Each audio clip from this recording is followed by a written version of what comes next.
The honourable member for Dartmouth North. Mr. Speaker, my question is for the Minister of Business. The Minister has pointed out that this government is investing just as much in film and television production now as it was before it cancelled the film tax credit. He sees that fact as demonstrating the government's support for the industry, but many people in the industry see it as demonstrating the government's incomprehensible policy decisions.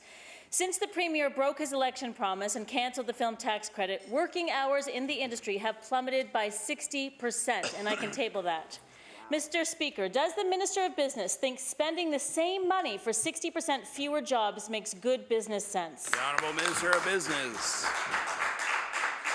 Thank you, Mr. Speaker. I believe that our transition to the fund from the tax credit, first of all, created stability and certainty that we would see with respect to how we fund the film industry. Screen Nova Scotia has been a tremendous partner in the last year for sure with respect to how we communicate and how we've opened up dialogue on a number of different ways that we can help, Mr. Speaker.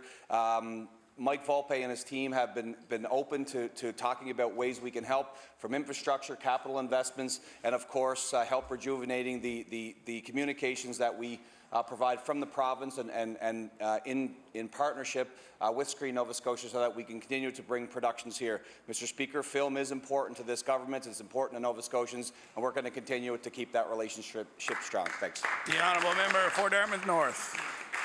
Mr. Speaker, Screen Nova Scotia is working double time to prove to the world that we have incentives competitive with other provinces. But the fact is we are not getting the same scale of productions we were when we had a tax credit, and that is costing us a lot of jobs.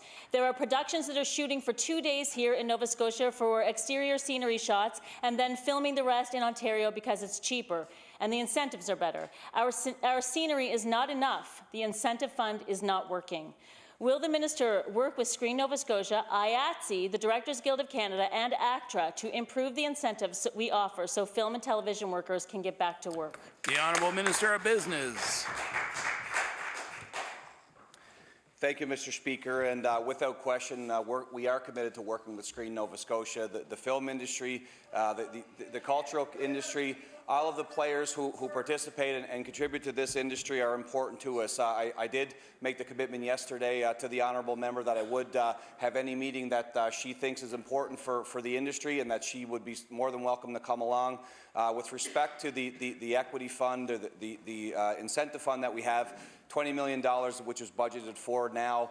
We've got a commitment through CCH to help on some of the writing perspectives, and of course, we fund Screen Nova Scotia directly to help them build our reputation and continue to be a strong industry. So I will work with anyone, including the member, and we'd appreciate her support as we continue to strengthen the relationship with Screen Nova Scotia.